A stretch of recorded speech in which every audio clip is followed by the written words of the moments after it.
स्वागत है आप सभी का पंचऋषि क्लासेस में। हम लोग भौतिक विज्ञान का फिजिक्स का अध्ययन कर रहे हैं और ये कक्षा 11 और 12 का अध्ययन है। 10 का भी है इसमें कुछ पार्ट और सभी प्रतियोगी परीक्षाओं के लिए ये उपयोगी साबित होगा। आप एक दिवसीय परीक्षा से लेकर और पीसीएस तक की परीक्षा के लिए ये बहुत उपयोगी साबित होगा। आप साथ में नोट्स बनाते रहिएगा मेरे साथ। और पंचऋषि क्लासेस की तरफ से एक निःशुल्क बैच प्रारंभ किया गया है सभी छात्रों के लिए। और जैसे जैसे आपके टॉपिक कवर होते चले जाएंगे वैसे मैं लाइव आकर सबका टेस्ट भी लूँगा, तो उसकी सूचना आपको चैनल के माध्यम से मिल जाएगी। टेलीग्राम चैनल को भी आप ज्वाइन करना चाहें तो ज्वाइन कर सकते हैं। हमारे नंबर मैंने पहले की क्लास में भी बताया है, अब भी बता देता हूँ। मेरा नंबर है 9457853933। इस पर आप व्हाट्सअप भी कर सकते हैं और पंचऋषि क्लासेस आप सर्च करोगे तो टेलीग्राम पर आप ज्वाइन भी कर सकते हैं। ठीक है। तो हम लोग फिजिक्स की बात कर रहे थे और उसके अंतर्गत हम लोगों ने विमीय सूत्र निकालना सीखा था कि किस तरह विमा निकलती है, किस तरह डायमेंशनल फॉर्मूला यानी कि विमीय सूत्र निकलता है। अब आज कुछ महत्वपूर्ण चीज़ों पर और चर्चा करेंगे जो परीक्षाओं में लगातार आती हैं। ठीक है। एक क्रम है कि घातों का क्रम होता है और घातों के क्रम से ज़्यादातर क्वेश्चन बन जाते हैं, तो उन घातों के क्रम को हम लोग देख लेते हैं। ठीक है। घातों के क्रम को हम लोग देख लेते हैं। सबसे पहले देखिए, बीच में लिखिएगा मीटर, बीच में लिखिएगा मीटर और इसके ऊपर की तरफ आप माइनस के लगाएंगे और इसके नीचे की तरफ आप प्लस के लगाएंगे। ठीक है। मीटर के ऊपर डेसी, डेसी लिखना, उसके ऊपर सेंटी लिखना, deci, centi, milli, deci, centi, milli, micro, nano, pico, micro, nano, ऊपर का दिख नहीं रहा होगा मेरे हिसाब से, मैं इसको ऐसे कर देता हूँ।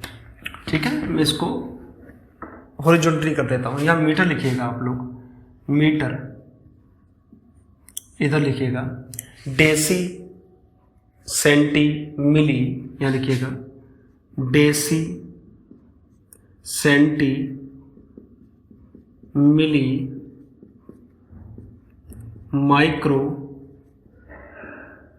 माइक्रो, नैनो, पिको, पिको और फेम्टो। और क्या?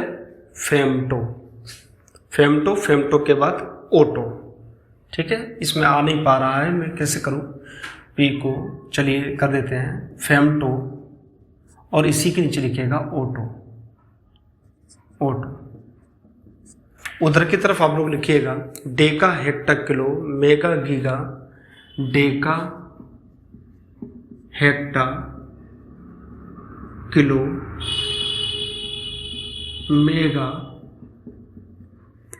गीगा, मेगा, गीगा, मीटर के बाद deca, hecto, kilo, mega, giga, tera, peta, giga, giga, tera, peta, peta और सबसे लास्ट में आप लोग लिखिएगा एक्सा, एक्सा। ठीक है। सीधे सीधे यहाँ से प्रश्न बन जाते हैं। तो मीटर को आप 1 मानिएगा, मीटर को 1, इधर की तरफ माइनस घात चलेंगी, इधर की तरफ प्लस घात चलेंगी।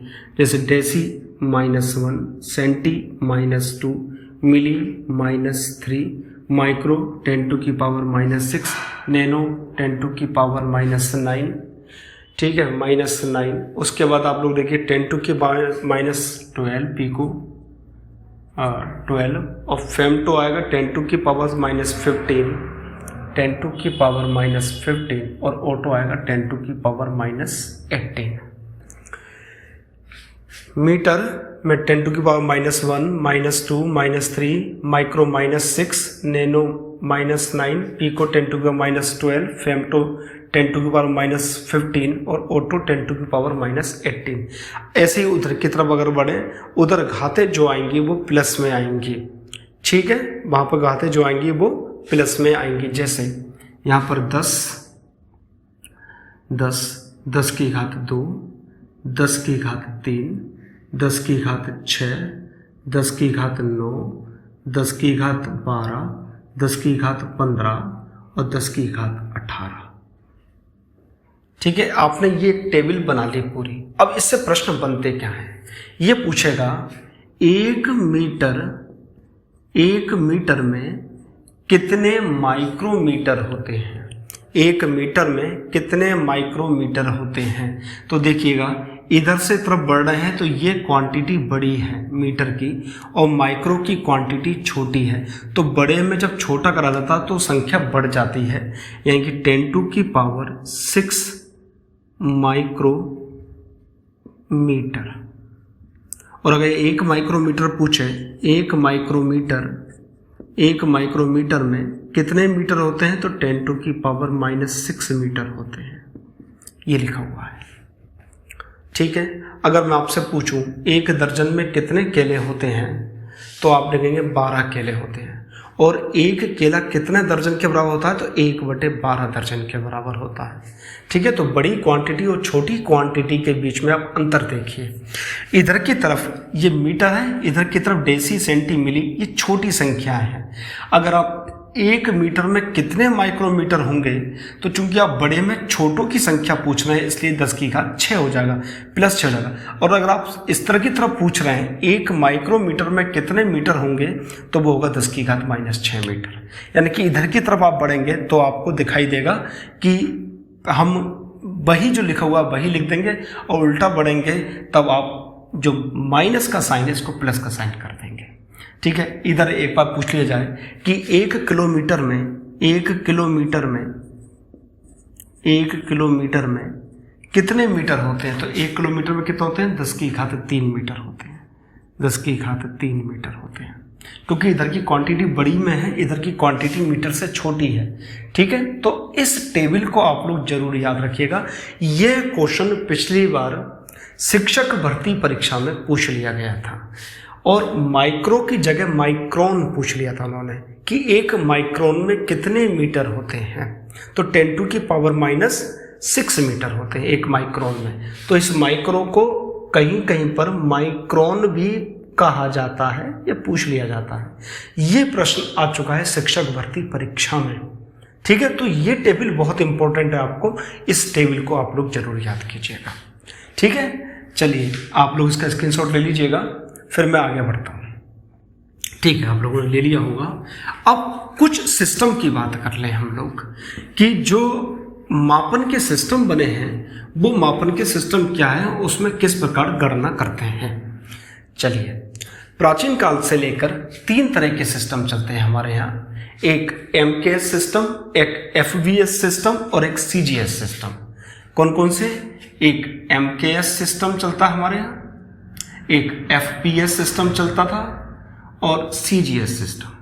ये 3 सिस्टम के बारे में हम लोग जानते हैं, इस टेबल को बना लीजिएगा आप लोग।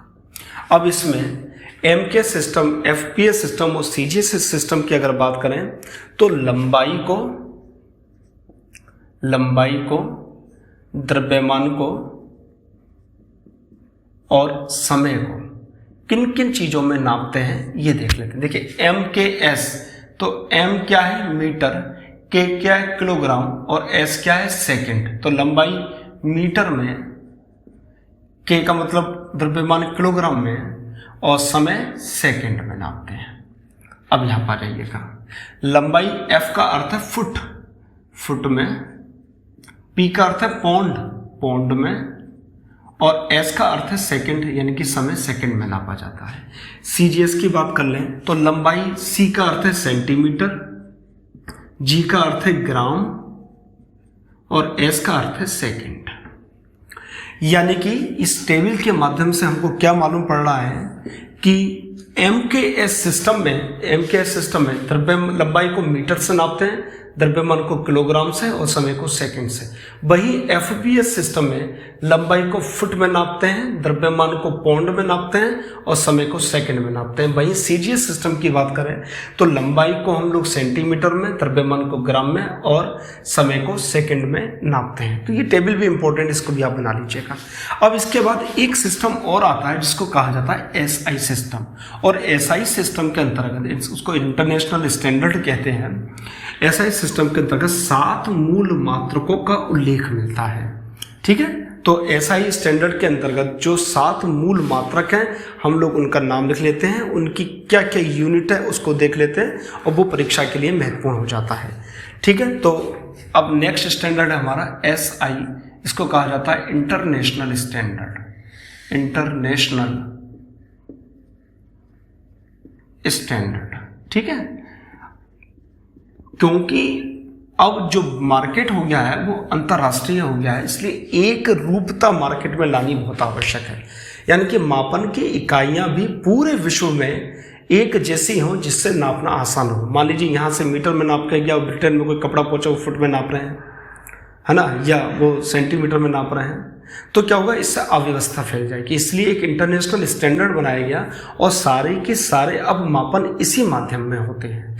ठीक है, तो ऐसा ही इंटरनेशनल स्टैंडर्ड के अंतर्गत हम लोग क्या देखेंगे कि भौतिक राशियां कौन कौन सी हैं, ऐसा ही मात्रक क्या है और उसकी दिमाग क्या है।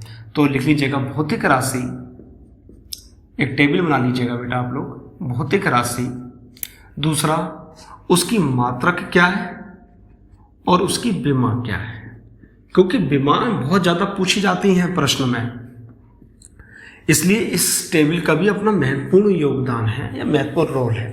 जैसे अगर हम भौतिक राशि की बात करें, लंबाई के बाद आपका द्रव्यमान के बाद समय के बाद आपका आता है ज्योति तीव्रता या विद्युत धारा भी लिख सकते हैं हम लोग, विद्युत धारा,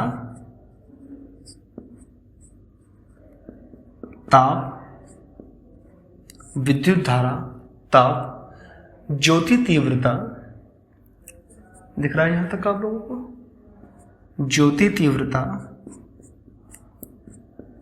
तीव्रता और पदार्थ की मात्रा, देखिए ये 7 मूल मात्रक हैं, मूल राशियां हैं, 1 2 3 4 5 6 और 7 मूल राशियां हैं। अब इनको व्यक्त करने के लिए मूल मात्रकों की आवश्यकता होती है। जैसे लंबाई को हम लोग मीटर में नापते हैं, द्रव्यमान को हम लोग किलोग्राम में नापते हैं, कहीं कहीं पे इंग्लिश में लिख जाए मुझसे तो आप आना चिंता मत कीजिएगा। समय को हम लोग सेकंड में नापते हैं, विद्युत धारा को हम लोग किस में नापते हैं, एम्पियर में नापते हैं। ठीक है, किस में नापते हैं, एम्पियर में नापते हैं। तापमान आपको मालूम है केल्विन में नापा जाता है, केल्विन में। ज्योति तीव्रता आप लोगों को मालूम है कि कैंडिला में नापी जाती है, कैंडिला, और पदार्थ की मात्रा को मोल में नापते हैं, मोल में।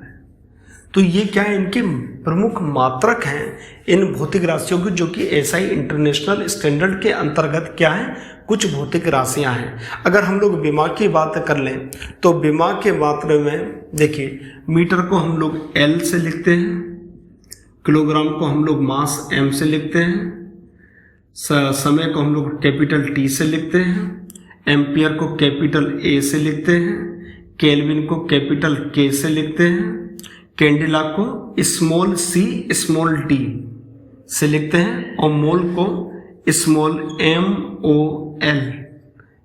MOL में लिखते हैं। ठीक है, तो ये क्या है, इनकी विमाएं हैं, जहां पर भी हम इसका प्रयोग करेंगे इन विमाओं का हम लोग प्रयोग करेंगे। क्लियर, अभी कैसे कैसे इसका यूज होगा मैं अभी समझाता रहूंगा। तो ये टेबल भी आप लोग जरूर ताड़ लीजिएगा। ये इंटरनेशनल स्टैंडर्ड के अनुसार 7 क्या है, हमारी भौतिक राशियां, मूल भौतिक राशियां हैं। ठीक है, अब इनके अलावा 2 और आती है, एक तो आती है आपका समतल कोण, एक आता है ठोस कोण। समतल कोण को हम लोग रेडियन, और जो ठोस कोण है उसको स्टेरेडियन कहते हैं। अगर आप लोग बात करें कि ठोस कोण क्या होता है, तो मैं ठोस कोण आपको बनाकर दिखाता हूँ। मान लीजिए मेरे पास ये एक पेपर है, बहुत महत्वपूर्ण पेपर निकला है इस वक्त, भारत का राजपत्र निकला है। मैं पॉलिटी में इसको पढ़ाता हूँ, बड़े गर्व के साथ पढ़ाता हूँ। जब जम्मू कश्मीर को भारत में मिलाया गया था, मतलब जो उसका विशेष दर्जा समाप्त किया गया था, वही ये पत्र मिला है, निकला मेरे नीचे लिखा हुआ था अभी। चलिए मैं आपको समझाता हूँ। दो चीज़ें होती हैं, आपको मैं किस बनाता हूँ।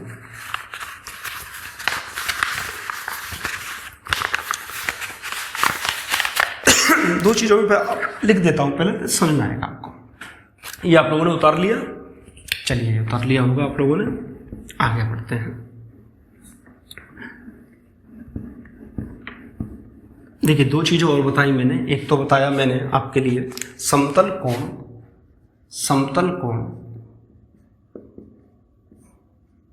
और एक बताया मैंने आपका ठोस कोण या घन कोण भी कहा जाता है इससे, ठोस कोण। समतल कोण को हम लोग रेडियन से लिखते हैं और ठोस कोण को हम लोग स्टेरेडियन से लिखते हैं। और जो उसका मात्रक है वो स्टेरेडियन है, रेडियन और स्टेरेडियन। अब समतल कोण क्या है, ठोस कोण क्या है, मैं समझा देता हूं। मान लीजिए ये एक लाइन है जिसका ओ ए नाम दे दिया हमने, एक दूसरी लाइन है जिसको दे दिया ओ बी नाम, और ये बीच में कुछ कोण बना रही है थीटा डिग्री का। ये जो कोण है इसको कहा जाता है समतल कोण। लेकिन मान लीजिए एक क्यूब है आपका, और ये क्यूब इस तरह क्यूब है ये, और ये क्यूब जो कोण बनाता है ये वाला, इससे कहा जाता है ठोस कोण।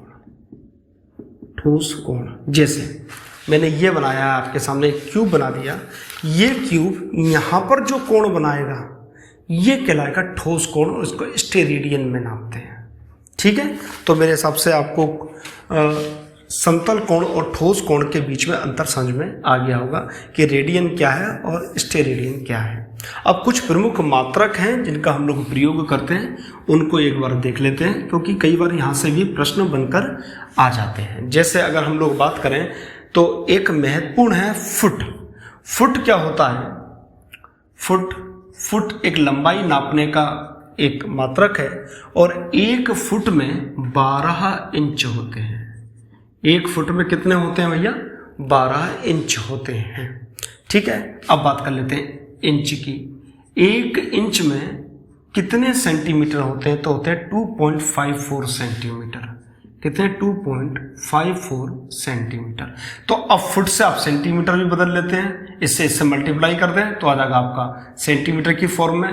तो एक फुट में 12 इंच होते हैं और एक इंच में 2.54 सेंटीमीटर होते हैं। तो एक फुट में कितने सेंटीमीटर होंगे, ये इजीली आप लोगों को निकाल लेंगे कि एक फुट में कितने सेंटीमीटर होंगे। ठीक है, इन दोनों की आप मल्टीप्लाई कर दीजिएगा, वो एक फुट में सेंटीमीटर निकल आएंगे। अगला है आपका माइक्रोन। मैंने भी बताया कि एक माइक्रोन, जिसको हम लोग माइक्रो भी बोलते हैं, वो होता है 10⁻⁻6 मीटर। यही आया था शिक्षक भर्ती परीक्षा में। ठीक है, महत्वपूर्ण है। इसके अलावा होता है एंगस्ट्रॉम। एक एंगस्ट्रॉम होता है 10⁻−10 मीटर। एक एंगस्ट्रॉम बराबर होता है 10⁻−10 मीटर। ठीक है, अब कुछ बड़ी दूरी नापने के होते हैं, जैसे खगोलीय इकाई होती है, पारसेक होता है, या फिर आपका प्रकाश वर्ष होता है। ये बड़ी दूरी को नापने के कुछ मात्रक हैं। तो लिख लीजिएगा, पहले लिखिएगा 1 एस्ट्रोनॉमिकल यूनिट, यानी कि 1 खगोलीय दूरी या खगोलीय इकाई। 1 खगोलीय इकाई क्या होती है? पृथ्वी के केंद्र से लेकर सूर्य के केंद्र के बीच, पृथ्वी के केंद्र से सूर्य के केंद्र के बीच की औसत दूरी। मान लीजिए ये आपका सूर्य है, ये सन है आपका, और इसके चारों तरफ दीर्घ वृत्त में पृथ्वी चक्कर लगा रही है। तो पृथ्वी के केंद्र से और सूर्य के केंद्र के बीच की जो औसत दूरी होगी वो 1 एस्ट्रोनॉमिकल यूनिट कहलाती है। अब आप कहेंगे औसत दूरी का प्रयोग क्यों किया गया है? देखिए, आप निरंतर अगर पृथ्वी को उसके चारों ओर घुमाएं तो देखेंगे दूरी बदलती जा रही है। तो कौन सी दूरी लें हम, ये तो क्लियर है नहीं। इसलिए हमने क्या करा, सारी दूरियों का औसत निकाल लिया, और औसत दूरी यानी कि पृथ्वी के केंद्र से लेकर सूर्य के केंद्र के बीच की औसत दूरी को 1 एस्ट्रोनॉमिकल यूनिट कहते हैं। क्या कहते हैं, 1 एस्ट्रोनॉमिकल यूनिट कहते हैं। और ये लगभग होती है 1.495 इंटू 10⁻11 मीटर। कितना, 1.495 इंटू 10⁻11 मीटर, 1 एस्ट्रोनॉमिकल यूनिट। ठीक है, अब देखिएगा क्या होता है प्रकाश वर्ष। देखिएगा प्रकाश वर्ष, प्रकाश वर्ष। अब एक प्रकाश वर्ष क्या होता है, मान लीजिए प्रकाश एक वर्ष में जितनी दूरी तय करेगा, आप प्रकाश को छोड़ दीजिएगा लाइट को और कहा एक वर्ष घूम के आओ, कितनी दूरी तय करोगे, तो एक वर्ष में जितनी दूरी तय करता है प्रकाश, वो प्रकाश वर्ष कहलाता है। तो कई बार तो वर्ष से लगता है कि टाइम को नापने का एक पैमाना है, लेकिन नहीं, ये एक दूरी नापने का पैमाना है, वो भी लंबी दूरी। ये सब हम खगोलीय विज्ञान में इसका अध्ययन करते हैं। तो एक प्रकाश वर्ष जो होता है वो होता है 9.46 इंटू 10⁻15 मीटर। कितना, 9.46 इंटू 10⁻15 मीटर। ठीक है, एक प्रकाश वर्ष, यानी कि प्रकाश द्वारा एक वर्ष में तय की गई दूरी को प्रकाश वर्ष कहते हैं। इसको आप लोग नोट कर लीजिएगा, डेफिनेशन को, इंपॉर्टेंट है, परीक्षा में बहुत आती है। प्रकाश वर्ष क्या है, मैं फिर से रिपीट कर रहा हूँ जिससे कि आपको याद हो जाए, क्योंकि फिजिक्स को बहुत आसानी से पढ़ेंगे हम लोग, है ना, क्योंकि मैं एक लंबे समय से फिजिक्स पढ़ाता आ रहा हूँ बच्चों के लिए ऑफलाइन क्लास में, तो फिजिक्स को कोई आसानी से बहुत आराम से अपने करते रहेंगे। ठीक है, तो प्रकाश द्वारा एक वर्ष में तय की गई दूरी को प्रकाश वर्ष कहा जाता है। क्लियर है, जिसकी वैल्यू होती है 9.46 इंटू 10⁻15 मीटर, याद कर लीजिएगा। ठीक है, अब आता है पारसेक। पारसेक क्या होता है, इसको भी क्या होता है कि बहुत लंबी दूरियां होती हैं, उनको भी तय करने में या उनको भी मापने में पारसेक का यूज़ किया जाता है। इसकी वैल्यू होती है 3 इंटू 10⁻16 मीटर, यानी कि प्रकाश वर्ष से बड़ी होती है। 3 इंटू 10⁻16 मीटर अगर इसको नापे तो लगभग 3.262 प्रकाश वर्ष के बराबर आती है। लिख लीजिएगा, पारसेक, 1 पारसेक, 1 पारसेक। तो पारसेक क्या होती है, ये भी खगोलीय दूरी को नापने का एक दूरी का माध्यम है, और इसकी वैल्यू होती है 3 इंटू 10⁻16 मीटर, और लगभग जो आती है वो आती है 3.262 प्रकाश वर्ष के बराबर। देखिए, अगर आप लोग इन दोनों को देखें, इन दोनों को नाप कर देखें, तो आप देखिएगा लगभग यही आएगा। आप नापिएगा तो लगभग यही वैल्यू निकल कर आएगी। तो आगे 3.262 प्रकाश वर्ष के बराबर, या 3 इंटू 10⁻16 मीटर के बराबर एक पारसेक। क्लियर है यहाँ तक बात। अब नेक्स्ट लिखिएगा आप लोग बेरल। बेरल, ये भी कई बार प्रश्न पूछ लिया जाता है, कई परीक्षाओं में पूछ लिया जाता है, एक बेरल में कितना मान होता है। बेरल होता क्या है, पहले तो बेरल क्या होता है, एक घनाकार बर्तन होता है, और इस घनाकार बर्तन में जितनी भी लिक्विड आ सकता है, जितना भी तरल पदार्थ आ सकता है, उसकी मात्रा को 1 बेरल कहते हैं। और इसका जो आयतन है वो 159 लीटर है। अब लोग कहते हैं कि एक बेरल की कीमत, यानी कि कच्चा तेल जो नापा जाता है वो बेरल में नापा जाता है। तो एक बेरल की जो वैल्यू है वो है 159 लीटर। ये प्रश्न कई बार आ चुका है, इसलिए इसको इंपॉर्टेंट लिख लीजिएगा इसके आगे, ये आपकी परीक्षा के लिए महत्वपूर्ण है। एक बेरल जो होता है वो 159 लीटर के बराबर होता है। बिल्कुल याद कर लीजिएगा, छोड़िए मत, ये बहुत इंपॉर्टेंट चीज़ें हैं सारी, जो आपको एक दिवसीय परीक्षाओं में लगातार पूछी जाती हैं। तो 1 बेरल होता है 159 लीटर के बराबर। ठीक है, अब आता है क्यूसेक। क्यूसेक किसे कहते हैं, क्यूसेक, क्यूसेक एक्चुअल में शॉर्ट फॉर्म है किसकी, क्यूबिक फीट पर सेकंड का, क्यूबिक फीट पर सेकंड का। बताया कि इतना क्यूसेक पानी छोड़ दिया गया, यानी कि क्या है, ये जो धारा है, नदी की धारा को मापने का एक उसका वो है, बहुत मापन यंत्र है, मापन राशि है। ठीक है, मात्रक है ये, क्या, क्यूसेक। मान लो बहती हुई नदी का जो नापा जाता है उसकी जो क्या है मात्रक, क्या है, क्यूसेक है, और इसको क्यूबिक फीट पर सेकंड कहते हैं। ठीक है, यानी कि इसका प्रयोग कहाँ पर किया जाता है? बहती हुई धारा को नापने में इसका प्रयोग किया जाता है, क्यूसेक का इसका प्रयोग किया जाता है। अब आता है बार। बार किसको नापने का मात्रक है? बार प्रेशर यानी कि दाब को मापने का यंत्र है, वो है मात्रक है, मारवा यंत्र निकलता है। बैरोमीटर होता है नापने का, तो दाब को नापने का जो मात्रक है वो बार कहलाता है। ठीक है, क्या कहलाता है? बार कहलाता है, याद रख लीजिएगा बिल्कुल। दाब को नापने का जो मात्रक है वो क्या कहलाता है? बार कहलाता है। ठीक है, तो ये चीज़ आपको समझ में आई होगी। इसके अलावा आता है जूल, आता है जूल। जूल आपका कार्य का भी मात्रक है और ऊर्जा का भी मात्रक है। कार्य तथा ऊर्जा दोनों का मात्रक क्या है? जूल आपका दोनों का मात्रक है। इसके बाद ओम आता है, वाट आता है, लिखिएगा, थोड़ा सा लिख लीजिएगा। ओम, ओम का प्रयोग होता है विद्युत प्रतिरोध के रूप में, यानी कि विद्युत प्रतिरोध को जो मात्रक है उसका वो क्या है? ओम है। ओम, इसके आगे लिख लीजिएगा विद्युत प्रतिरोध का मात्रक, विद्युत प्रतिरोध का मात्रक। विद्युत प्रतिरोध का मात्रक क्या कहलाता है? ओम कहलाता है। ठीक है, इसके अलावा कूलाम, कूलाम विद्युत आवेश का मात्रक है। किसका? विद्युत आवेश का। वोल्ट विभव का, विभव भी आ सकता है, विभवांतर भी आ सकता है, दोनों का वोल्ट ही होता है। इसके अलावा वाट, वाट किसका मात्रक होता है? वाट शक्ति का मात्रक होता है। देखिए ये सारी चीज़ें ना फिर भी आएंगी, हर चैप्टर में आएंगी, तो हर चैप्टर में हम फिर से इनको पढ़ेंगे। ठीक है, एक जगह लिख लीजिएगा अभी, बाकी हर चैप्टर में जब आएंगे तो मैं इसको फिर से समझाऊंगा आपके लिए। क्लियर है?